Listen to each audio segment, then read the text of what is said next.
से रहोगे ना? Yes. First of all, your introduction, sir.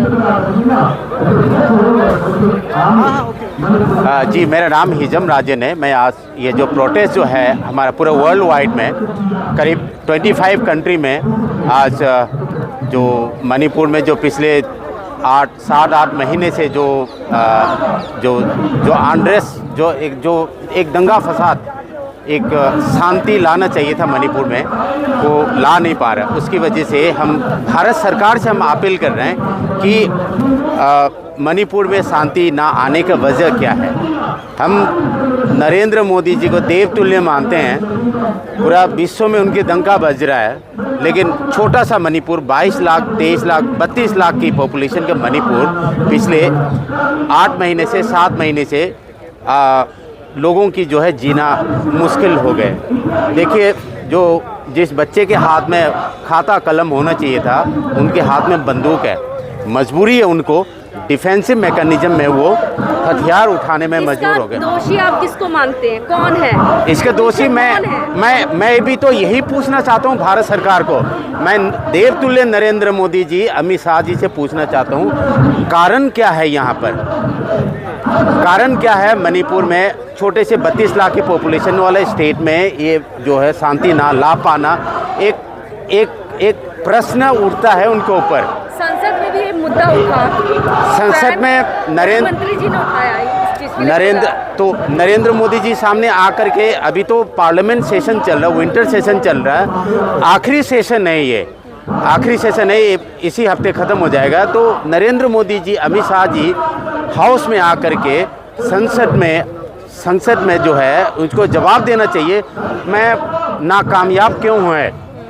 क्योंकि ये सिर्फ दो समुदाय के बीच की आपस के मामला नहीं है। ये जो है एक गहरी साजिश या एक जेनरेशन को बर्बाद करने वाला, या चाहता क्या है हमें भी समझ में नहीं आया। तो सर, मैं ये समझना चाह रहा हूँ कि जो मणिपुर में मैतेई और कुकी जी, जो मैतेई और कुकी है जी, इनके बीच में डिफरेंसेस क्या है? क्या इस डिफरेंसेस से जो सेंट्रल गवर्नमेंट है वो वाकिफ है या नहीं वाकिफ है? मैतेई और कुकी में कोई डिफरेंसेस नहीं है, कोई डिफरेंसेस नहीं है। जो बीच में जो पीछे जो इसको लड़ाने वाला कौन है, हम पूछ रहे हैं उनको। हम नरेंद्र मोदी से पूछ रहे हैं। हम नरेंद्र मोदी से नहीं पूछेंगे तो अब ये बताइए, हम बीजेपी सरकार को, डबल इंजन की सरकार को, उनको नहीं पूछेंगे तो हम किसको पूछूंगा? बिल्कुल सर, हम चाइना को नहीं थोड़ी ना पूछेंगे, हम म्यांमार को थोड़ी पूछेंगे, बांग्लादेश को हम पूछेंगे क्या? अब विश्व गुरु के नाम से जो आपने डंका बजवाया है पूरा देश, पूरा विश्व में, तो हम उन्हीं को तो पूछेंगे। क्या तो ये मणिपुर में जो घटना है, उनको जिन्होंने किया है उनको बख्शा नहीं जाएगा? तो बख्शा नहीं जाए तो अभी तक क्यों चुप है? फिर अभी तक क्यों जो खुले घूम रहा है? अभी तक AK-47 लेकर के कौन सा जो अभी भी घूम रहा है, सोफिस्टिकेटेड वेपन, अभी ऊपर से जो है तोप चला रहा है, बम फेंक रहा है, तो अभी तक कंट्रोल क्यों नहीं हुआ? आपके पास 22 लाख एक्टिव इंडियन आर्मी है, CRPF है, और उसके बाद जो कई किस्म की जो आपके पास सिक्योरिटी फोर्सेस है। आप छोटे से 32 लाख की कम्युनिटी को आप मतलब उसको शांति नहीं ला सकता, तो ये बहुत बड़ा क्वेश्चन है। 144 करोड़ मैडम का, प्रशासन का, सरकार विफल हो रही है। मैं तो बिल्कुल ये बोलूँगा कि सरकार विफल हो रही है, तभी तो सरकार विफल हो रही है, तभी तो करीब 70,000 परिवार, जिसकी जो 3-3 4-4 मंजिला जो घर थे, 1-1 2-2 3-3 गाड़ियाँ थे, वो आज रिलीफ कैम्प में 2 रोटी के 2 वक्त की चावल के लिए जो तरस रहा है। जिसकी घर में जो नौकर चाकर हुआ करते थे, उसके घर को बुलडोज किया गया है। असम राइफल वहाँ पर है, असम राइफल की देख रेख में जो है जो सस्पेंशन ऑपरेशन के अंदर जो मिलिटेंट्स है, वो खुले आम बंदूक लेकर, हमें देखो शांति लाने से मतलब है। आज के दिन पर कौन दंगा फसाद, किसको रिस्पांसिबल मानते हैं? सेंट्रल मैं भारत सरकार को बिल्कुल रेस्पॉन्सिबल मानता हूँ। मैं भारत सरकार के ऊपर मेरा प्रश्न भारत सरकार के ऊपर है।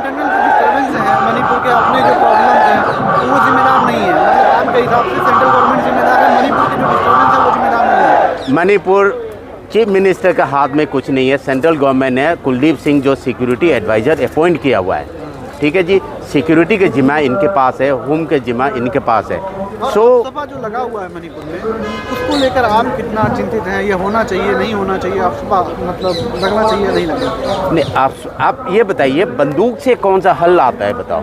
बंदूक से आज तक कोई शांति आया है क्या?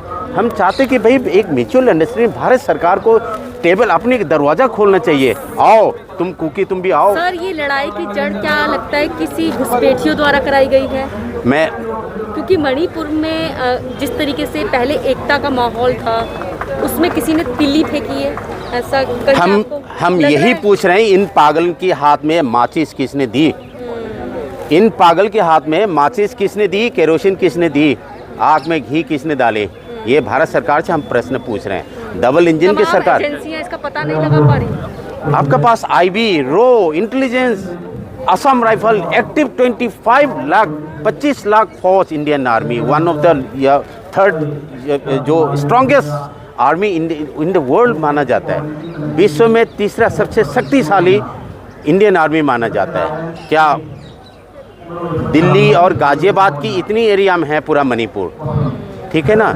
गाजियाबाद ग्रेटर गाजियाबाद के भी उतना एरिया नहीं है। मणिपुर की जो लैंडफिल जो है, क्षेत्रफल जो है बहुत छोटा सा है। 32 लाख, दिल्ली 2 करोड़ का है मैडम, दिल्ली 2 करोड़ का। वो 32 लाख के पॉपुलेशन को आप law and order situation control नहीं कर पाता है। ये कोई कि ये मजाक वाली बात आपको कैसे लगता है? जो अनरेस्ट चल रहा है मणिपुर में, जी, वो जो इम्फाल वाला एरिया है, जो मेन सिटी है इम्फाल का, वहाँ चल रहा है या पूरे मणिपुर में चल रहा है? कहाँ है देखिए, ज़्यादा अनरेस्ट कहाँ है? जो ज़्यादा जो है कुकी, और जहाँ पर कुकी डोमिनेटेड एरिया है, और जो कुकी और जो मैतेई के जो नेबरिंग एरिया है, उनमें क्या किया कि एक लेजिटिमाइज एक बफर जोन क्रिएट कर दिए।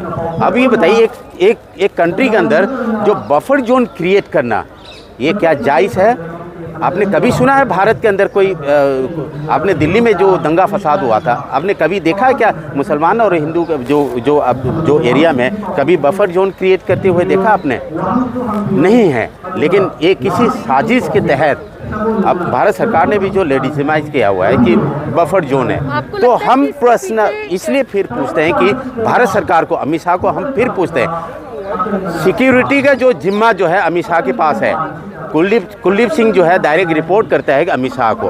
तो हम अमित शाह को फिर पूछते हैं कि भाई बफर जोन को क्रिएट करना क्या मंशा है? ये आपको लगता है कि इसके पीछे जो है नेताओं का भी हाथ हो सकता है? बिल्कुल नेताओं के हाथ है। बिना नेता के कोई दंगा फसाद हो सकता है क्या? बिना नेता का, बिना पॉलिटिक्स का ये कोई ये लग रहा है वोटों की राजनीति हो रही है। ये बिल्कुल वोटों की राजनीति है। उसके बाद उनकी कुछ मंशा है उसके अंदर है, इसलिए जो है ये राजनीतिक हल लाना चाहिए, क्योंकि बंदूक से कोई हल नहीं होता। तो आप मणिपुर के लिए क्या मैसेज देना चाहते हैं? मणिपुर के लिए मैं दोनों समुदाय से, मणिपुर में तीन मुख्य समुदाय है, मैतेई, नागा और कुकी। मैं सबसे अपील करना चाहूँगा, आइए टेबल के सामने आमने सामने हम बिल्कुल जो सेपरेट एडमिनिस्ट्रेशन के बिल्कुल खिलाफ है, यूनाइटेड मणिपुर का हम मैसेज देते हैं। क्रिसमस आ रहा है, न्यू ईयर आ रहा है, आओ बैठ करके टेबल के आमने सामने वाइट पेपर पे साइन करो और पीस लाइए मणिपुर में। हम मणिपुर को पीस, शांति चाहते हैं किसी के। Thank you.